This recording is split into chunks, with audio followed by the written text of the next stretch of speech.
Hello बच्चों आज के इस वीडियो में हम आपको क्लास 11th की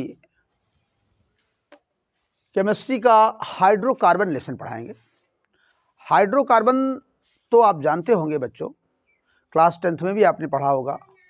हाइड्रोकार्बन क्या होंगे? कार्बन और हाइड्रोजन से मिलकर बने यौगिक हाइड्रोकार्बन कहलाते हैं। कार्बन और हाइड्रोजन से मिलकर बने यौगिक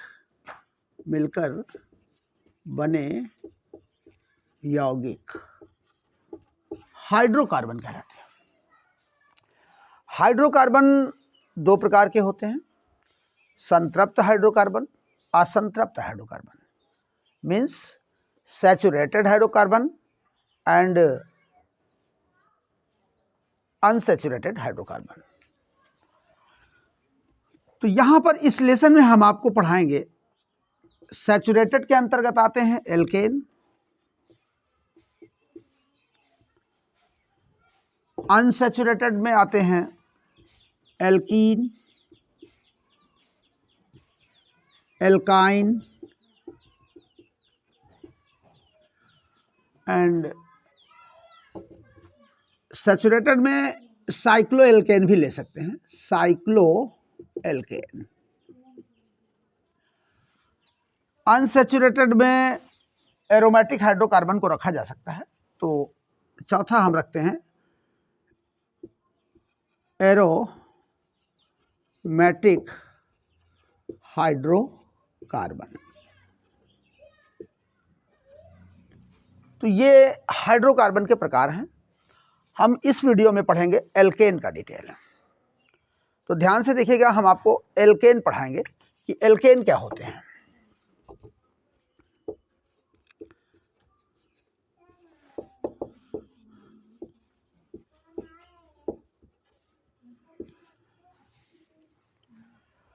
बच्चों, अभी जब आपने जर्नल ऑर्गेनिक केमिस्ट्री का लेसन पढ़ा था, जिसमें आईयूपीएसी नेम भी पढ़ाया गया था, उसमें आपने एल्केन का डिटेल पढ़ा कि एल्केन क्या होते हैं। एल्केन वे हाइड्रोकार्बन हैं जिनमें कार्बन की चारों संयोजकताएं एकल बंधों द्वारा संतुष्ट होती हैं।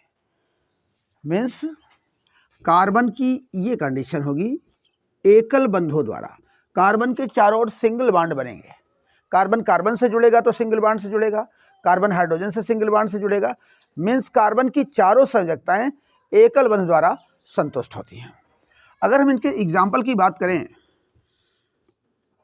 तो मेथेन, C2H6, तीसरा है C3H8, C4H10। इनका जनरल फार्मूला क्या होता है? सामान्य सूत्र, जिसे हम कह सकते हैं सामान्य सूत्र। तो एल्केन श्रेणी का सामान्य सूत्र होता है CnH2n+2। अब इस फार्मूले से आप किसी भी एल्केन को बना सकते हैं। अगर मान लीजिए हम 5 कार्बन लेते हैं C5, तो H कितने आएंगे? जस्ट डबल करो पहले, 5 का दूना कितना होगा? 10, और 10 में और 2 जोड़िए 12, तो C5H12। इसी प्रकार यदि हम आगे लेते हैं C6, तो H कितने होंगे? दूना करके 2 जोड़ना है, तो कितना हो जाएगा? C6H14। अब इनके अगर नाम की बात करें तो इनका नाम क्या होगा? एक कार्बन के लिए हम क्या यूज करते हैं? मेथ। तो मेथ में एन लगा देते हैं, मेथेन। 2 कार्बन है तो क्या होगा? एथ। एथ में एन लगाते हैं, एथेन। 3 कार्बन है तो प्रोप। प्रोप में एन लगाएंगे, प्रोपेन। 4 कार्बन के लिए ब्यूटेन, 5 के लिए पेंटेन, 6 के लिए हेक्सेन। तो ये कुछ इनके नामनक्लेचर की बात हुई। तो एल्केन को हम इस तरह से लिखते हैं। अगर इनकी संरचना हम बनाते हैं एल्केन्स की, तो संरचना हम किस तरह से बनाते हैं? चलिए हम पेंटेन को बना लेते हैं। पेंटेन की स्ट्रक्चर कैसे बनेगी?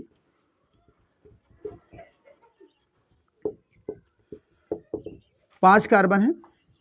अभी मैंने आपको बताया कि कार्बन की चारों संयोजकताएं सिंगल बॉन्ड द्वारा सेटिस्फाइड होती हैं। तो कार्बन कार्बन के बीच में सिंगल बॉन्ड होगा, कोई भी एल्केन हो, कार्बन कार्बन के बीच में सिंगल बॉन्ड। और कोई भी वैलेंसी इसकी सिंगल बॉन्ड से ही बनेगी। अब हाइड्रोजन इसमें फिलअप कर दीजिए। तो अब देखिए यहाँ पर हाइड्रोजन लगा सकते हैं, ये हाइड्रोजन और ये, तो कार्बन की चारों वैलेंसी कंप्लीट हो गई। यहाँ पर देखिए 2 वैलेंसी ऑलरेडी आपको दिख रही होगी, एक हाइड्रोजन ऊपर लेंगे, एक नीचे लेंगे। यहाँ पर भी कार्बन के पास 2 वैलेंसी है, 2 बॉन्ड है, तो एक ऊपर हाइड्रोजन लगेगा, एक नीचे। यहाँ पर भी देखें ये इस तरह से, ये इस तरह से कार्बन की चारों संयोजकताएं एकल बॉन्ड द्वारा या सिंगल बॉन्ड द्वारा संतुष्ट हो जाती हैं। तो ये इसकी स्ट्रक्चर होगी, किसी भी एल्केन की स्ट्रक्चर इसी प्रकार से होगी। तो बात समझ में आई। मैंने आपको बताया कि इस लेसन में, आज के इस लेसन में, हाइड्रोकार्बन लेसन में हम आपको एल्केन का डिटेल बताएंगे। एल्केन, बल्कि इस लेसन में पढ़ना क्या क्या है, alkane, cycloalkane, alkene, alkynes, aromatic hydrocarbon. Aromatic hydrocarbon में हम बेंजीन और टाल्वीन पढ़ेंगे। चलिए देखते हैं, इसके बाद इसको नोट करें, फिर हम आगे बढ़ते हैं। हो गया। चलिए अब हम पढ़ेंगे आइसोमेरिज्म इन एल्केन्स। एल्केनों में समावयवता।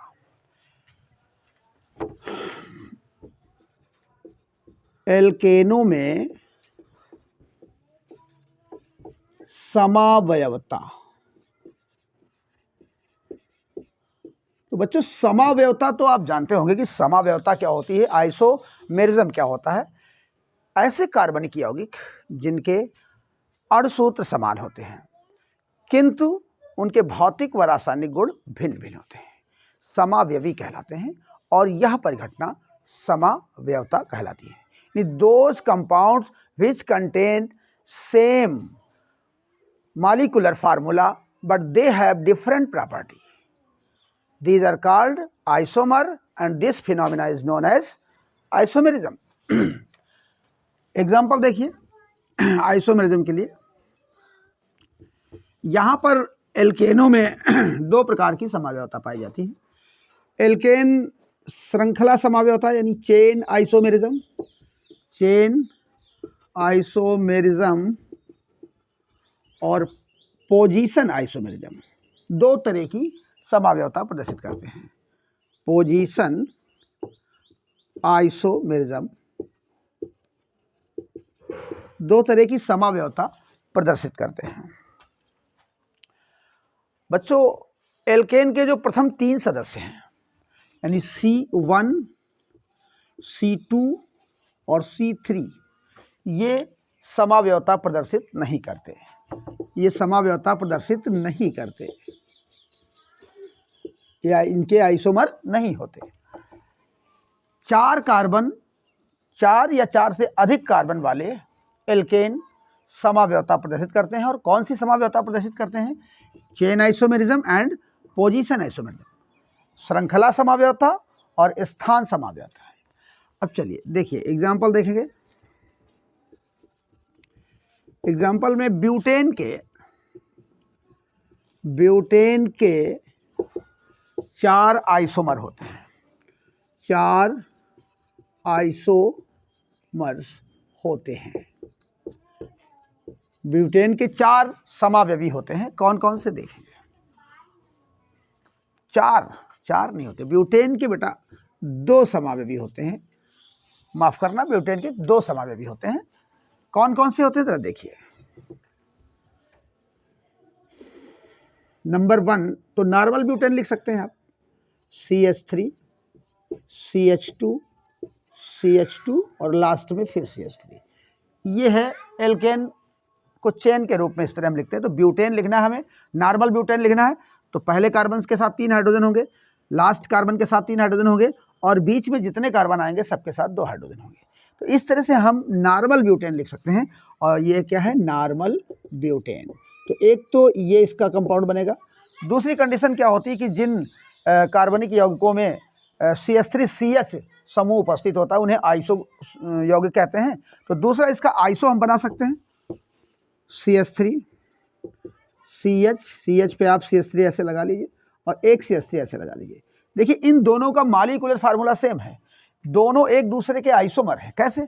यहाँ पर देखें 1 2 3 4 C4 है, एस काउंट करिए, 3 to 5 to 7 3 10, C4H10। यहाँ पर देखिए C 1 2 3 4 4 3 3 6 3 9 1 10। तो ये इसके दोनों का मॉलिक्यूलर फार्मूला है, मॉलिक्यूलर फार्मूला है।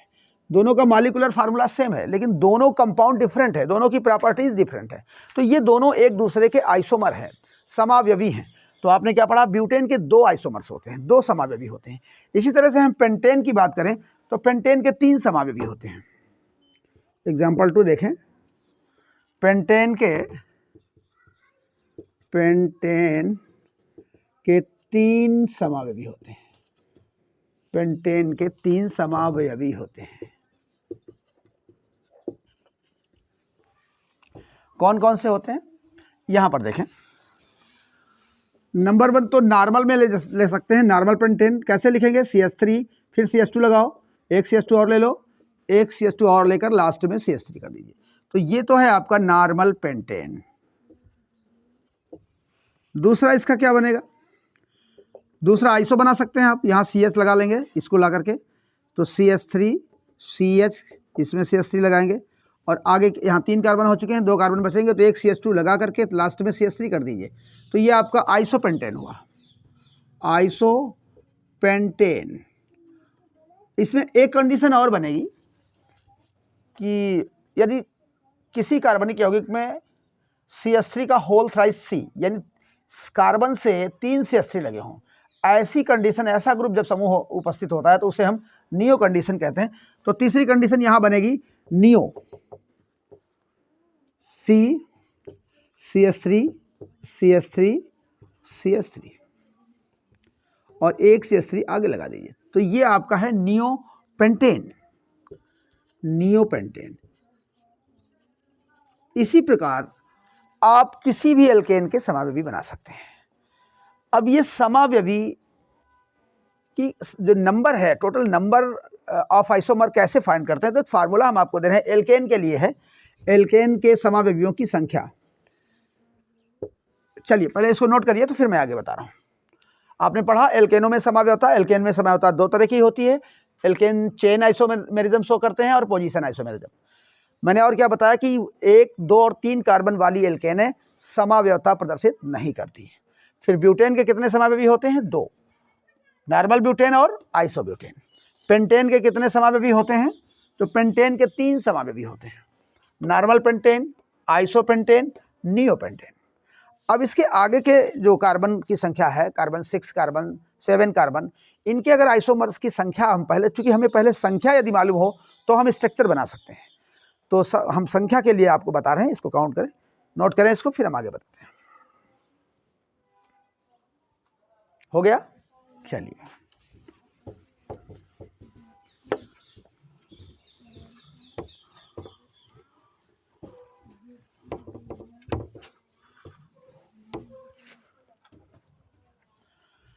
एल्केन के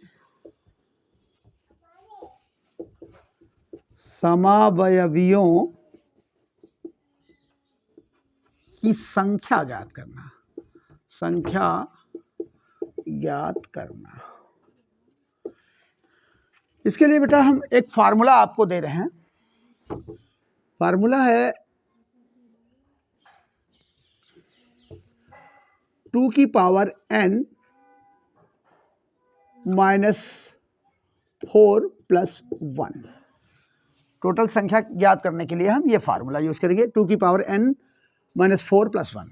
चलिए, एक कार्बन की अगर हम बात करते हैं C1 के लिए, C1 के लिए अगर देखें तो C1 के लिए अगर संख्या निकालना है तो 2 की पावर 1 कार्बन की संख्या, यहाँ n क्या है, जहाँ n कार्बन की संख्या है, जहाँ n क्या है, कार्बन की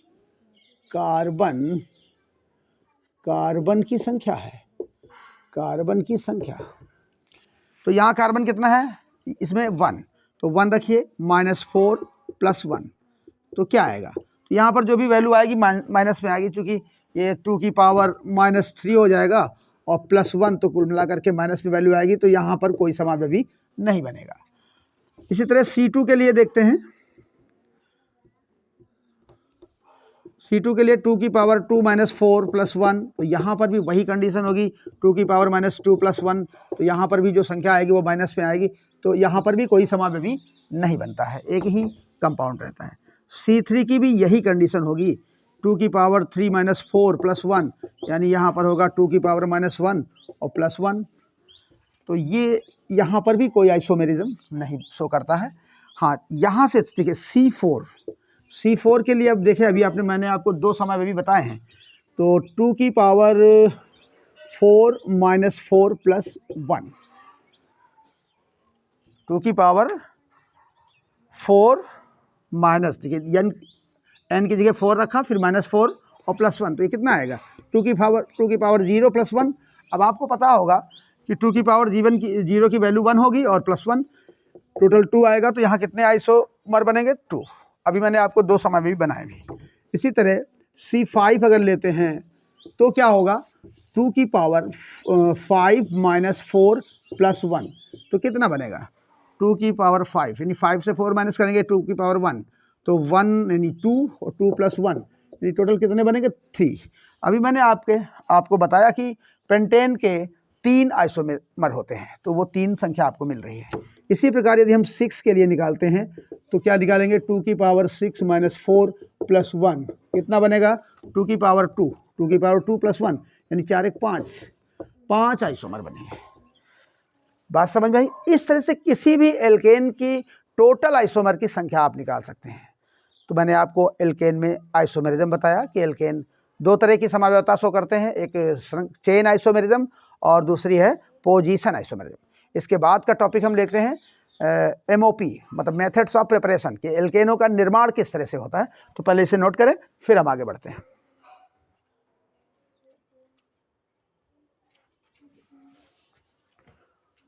हो गए बच्चों?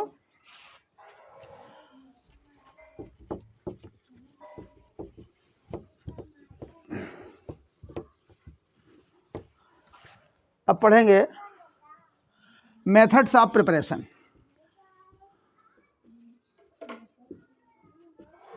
मेथड्स ऑफ प्रिपरेशन, एल्केन बनाने की विधियां क्या हैं। तो हम बना सकते हैं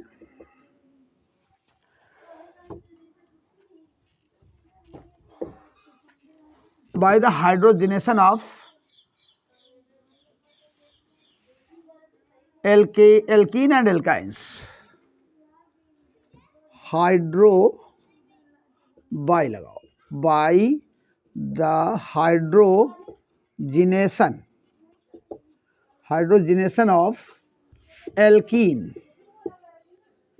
एल्कीन्स एंड एल्काइंस।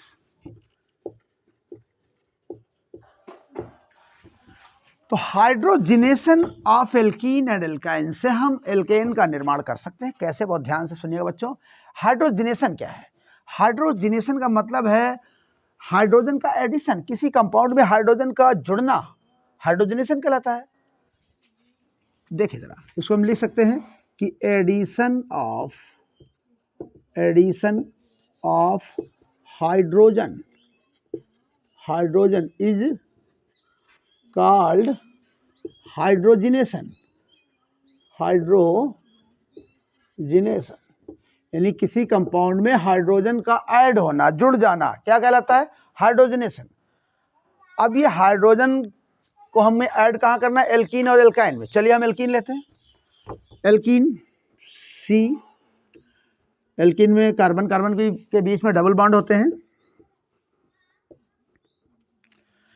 इस पे हम H2 ऐड कर सकते हैं, एक यहाँ का इस कार्बन पे जोड़ देंगे, एक पाई बॉन्ड ब्रेक हो जाएगा, एक यहाँ जुड़ जाएगा हाइड्रोजन। अगर एक पाई बॉन्ड ब्रेक करेंगे तो एक यहाँ जुड़ेगा और एक यहाँ जुड़ेगा, और ये कुछ इस तरह से बनाएगा। यहाँ बॉन्ड सिंगल हो जाएगा और ये यहाँ पर हाइड्रोजन आ जाएगा, ये ऐसे जुड़ जाएगा और बन जाएगा एल्केन। लेकिन बेटा यहाँ पर ये रिएक्शन कैटालिस्ट की प्रेजेंस में होती है। कैटालिस्ट, उत्प्रेरक, आपने पढ़ा होगा। उत्प्रेरक क्या होते हैं? उत्प्रेरक यहाँ पर जो यूज होते हैं वो हैं प्लेटिनम ले सकते हैं, निकिल ले सकते हैं, या फिर पैलेडियम ले सकते हैं। पैलेडियम, निकिल को हाई टेम्परेचर चाहिए, 200 से 300 के आसपास का टेम्परेचर पे ये रिएक्शन देता है। तो ये जो कैटालिस्ट हैं, तो कैटालिस्ट क्या होते हैं बेटा? कैटालिस्ट वे पदार्थ हैं जो किसी रिएक्शन की रेट को बढ़ा देते हैं। कुछ कैटालिस्ट ऐसे हैं जो रेट को घटा भी देते हैं, लेकिन इस चैप्टर में जो भी कैटालिस्ट यूज होंगे वो सब रेट ऑफ रिएक्शन को बढ़ाने वाले हैं, यानी पॉजिटिव कैटालिस्ट हैं, धनात्मक उत्प्रेरण जिसे कहते हैं, उत्प्रेरक, पॉजिटिव कैटालिसिस यहाँ पर यूज होंगे। ये सब इसकी रेट को बढ़ाएंगे, मतलब अब जो अभिक्रिया हो रही है उसकी जो अभिक्रिया होने की दर है उसे बढ़ा देते हैं, तेज़ कर देते हैं। तो यहाँ पर देखें किस तरह से ये होगी। ये मैंने एल्कीन लिया, एल्कीन में क्या हुआ कि एक एक हाइड्रोजन मैंने जोड़ दिया, एक बॉन्ड ब्रेक किया और एक कार्बन से एक हाइड्रोजन जोड़ा और एक कार्बन से एक हाइड्रोजन जोड़ा, ये आपका एल्कीन प्राप्त हो गया। अगर हम एल्काइन लेते हैं, एल्काइन, तो देखिए जरा एल्काइन की क्या कंडीशन होती है। एल्काइन में ट्रिपल बॉन्ड होते हैं, ठीक है, कुछ इस तरह की कंडीशन होती है। यहाँ पर यदि हम H2 को ऐड कराते हैं तो ये तो लेना ही पड़ेगा, इनकी प्रेजेंस में ही होगी। प्लेटिनम हो सकता है, निकिल हो सकता है, या फिर पैलेडियम हो सकता है, इनकी प्रेजेंस में ये रिएक्शन होगी।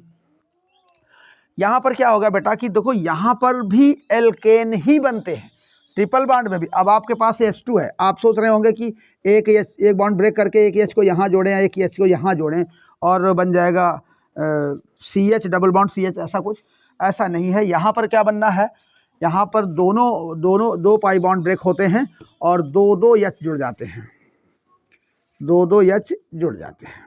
तो कुछ इस तरह की स्ट्रक्चर आएगी। C सिंगल बॉन्ड C कर देंगे, एक H ऊपर कर दीजिए और एक नीचे जोड़िए, एक ऐसे और एक ये और ये, तो ये भी एल्केन है आपका, ये एल्केन बना।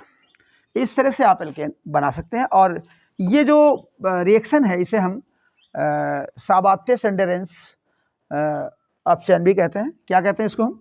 साबाते-सेंडेरेंस अपचयन, अपचयन भी बोलते हैं इसको। क्या कहते हैं इसको हम? साबाते-सेंडेरेंस अपचयन। क्वेश्चन आपके समक्ष आ सकता है कि साबाते-सेंडेरेंस अपचयन क्या है।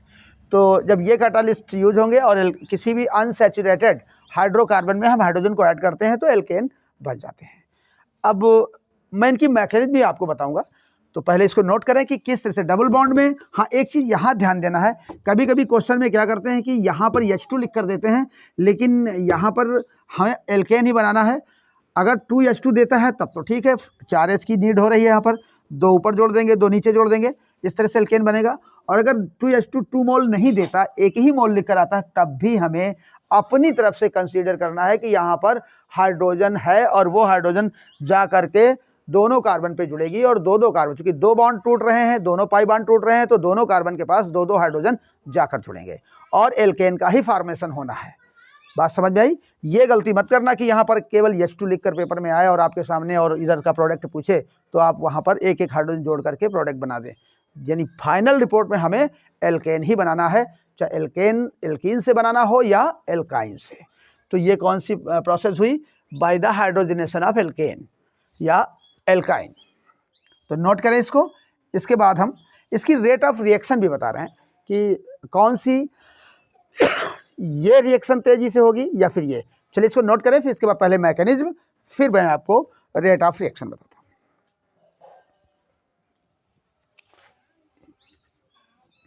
नोट कर लिया? हो गया बेटा? चलिए देखिए यहाँ पर बेटा होता क्या, इसकी मैकेनिज्म देखिए। बहुत प्यारी रिएक्शन है और बहुत इंपॉर्टेंट है, कंपटीशन लेवल पे तो बहुत ही इंपॉर्टेंट है, हालांकि बोर्ड एग्जाम में भी बहुत पूछी जाती है हाइड्रोजनेशन। तो देखें,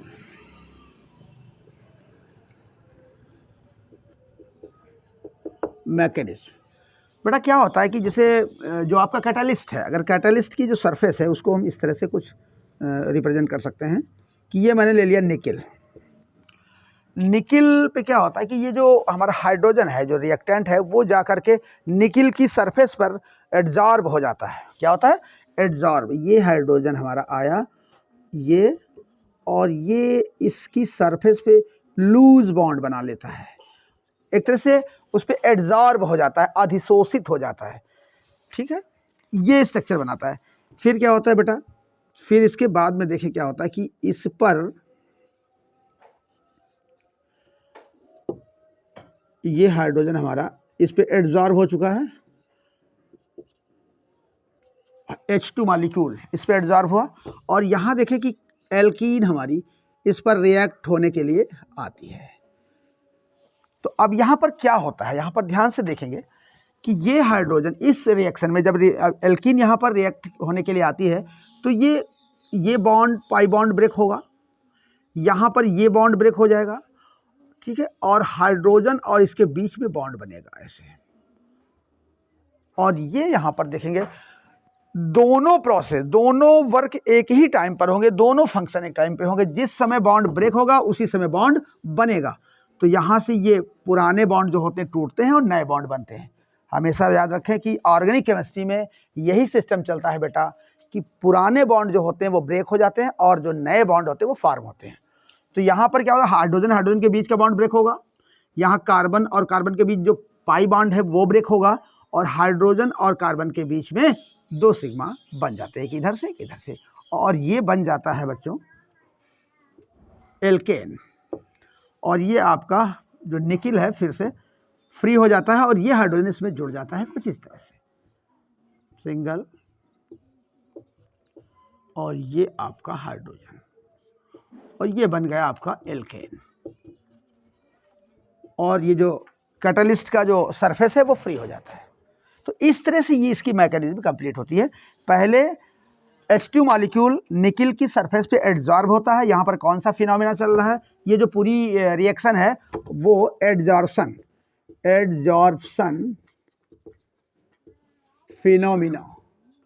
फिनोमिनॉन, अधिशोषण प्रक्रिया। कौन सी प्रक्रिया, अधिशोषण प्रक्रिया होती है।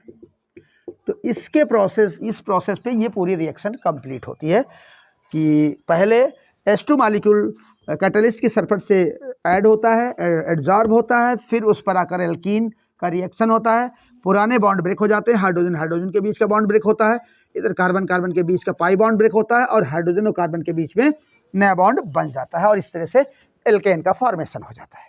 बात समझ में आ गई होगी। तो ये बहुत ही प्यारी मैकेनिज्म है, इसको नोट करें, फिर मैं आगे बढ़ता हूँ।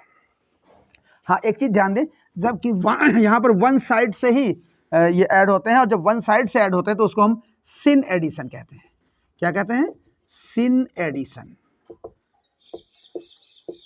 ये सिन एडिशन है बेटा, ठीक, इसको नोट करें, फिर मैं आपको आगे बता रहा हूँ।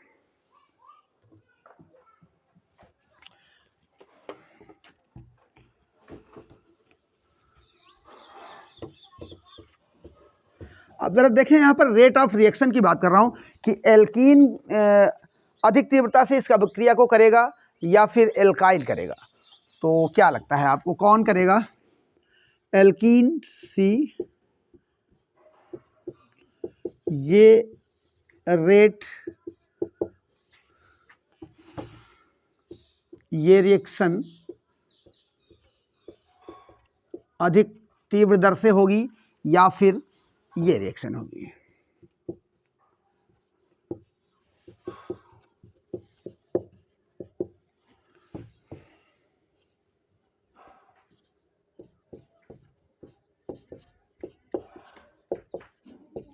इन दोनों में किसकी रेट अधिक होगी, रेट ऑफ रिएक्शन की बात कर रहा हूं।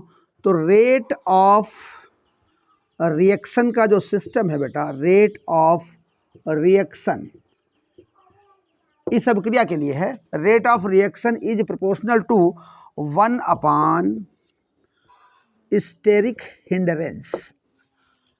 स्टेरिक हिंडरेंस, एस क्या है, एस क्या है, स्टेरिक और हिंडरेंस,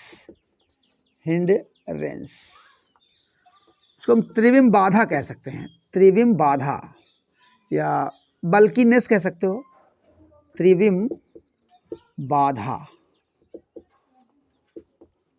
तो जहां पर देखिए जरा, अब इसमें देखो इसमें हाइड्रोजन को ऐड होने में, ये जो एल्कीन है यहाँ पर देखिए, जब इसमें ऐड होगा तो ये जो यहाँ पर लगे होंगे ये बल्की ग्रुप होंगे, मेथाइल ग्रुप है, तो मिथाइल ग्रुप में क्या होगा, एक हाइड्रोजन इधर होगा, एक इधर होगा, ये ऐसे होगा, ये कार्बन होगा। तो एक तरह से ये एक बल्कि ग्रुप है, इसकी वजह से यहाँ पर थोड़ा सा स्टेरिक प्रॉब्लम होगी, स्टेरिक हिंड्रेंस होगा, मतलब एक तरह से त्रिविम बाधा, यानी यहाँ पर भीड़ ज़्यादा है, तो हाइड्रोजन को इस कार्बन से जुड़ने में, बॉन्ड बनाने में थोड़ी सी बाधा उत्पन्न होगी, प्रॉब्लम होगी। तो यहाँ पर जो रेट ऑफ रिएक्शन है वो एल्कीन की तुलना में कम होगी। क्यों? क्योंकि यहाँ पर देखें सरफेस एरिया खाली है, तो यहाँ पर इस कार्बन को इस हाइड्रोजन से जुड़ने में कोई बाधा उत्पन्न नहीं हो रही है। यहाँ पर हिंड्रेंस, स्टेरिक हिंड्रेंस कम है, यहाँ पर स्टेरिक हिंड्रेंस ज़्यादा है। यहाँ भी देखो इधर मिथाइल मूलक लगा है, ये भी इस तरीके से यहाँ मिथाइल मूलक बनाएगा, तो इस तरह से यहाँ पर प्रॉब्लम ज़्यादा है, जबकि यहाँ पर स्टेरिक हिंड्रेंस कम है, यानी त्रिविम बाधा यहाँ पर कम है, यहाँ ज़्यादा है। तो यही रीज़न है कि जो एल्काइन की रेट ज़्यादा होती है। यहाँ पर आप लिख सकते हैं कि alkyne is greater than, rate of reaction of alkyne is greater than alkene. Alkene से तेज़ ये अभिक्रिया होगी। ठीक, जब भी कभी ऐसी कंडीशन आए तो आपको एल्काइन की रेट ज़्यादा होगी, एल्कीन की कम होगी। तो ये मैंने आपको बताया कि इसकी किस तरीके से रेट ऑफ रिएक्शन हम जानेंगे। बात तो समझ में आ गई होगी बच्चों, नोट करें इसको।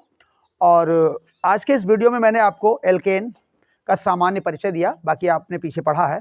यहाँ पर मैंने एल्केन की, सबसे पहले आपको एल्केन का नॉमेनक्लेचर थोड़ा बताया, फिर इसके बाद एल्केन में आइसोमेरिज्म बताया, और इसके बाद ये कुछ hydrogenation of alkene and alkyne बताया। आशा है कि वीडियो आपको समझ में आया होगा।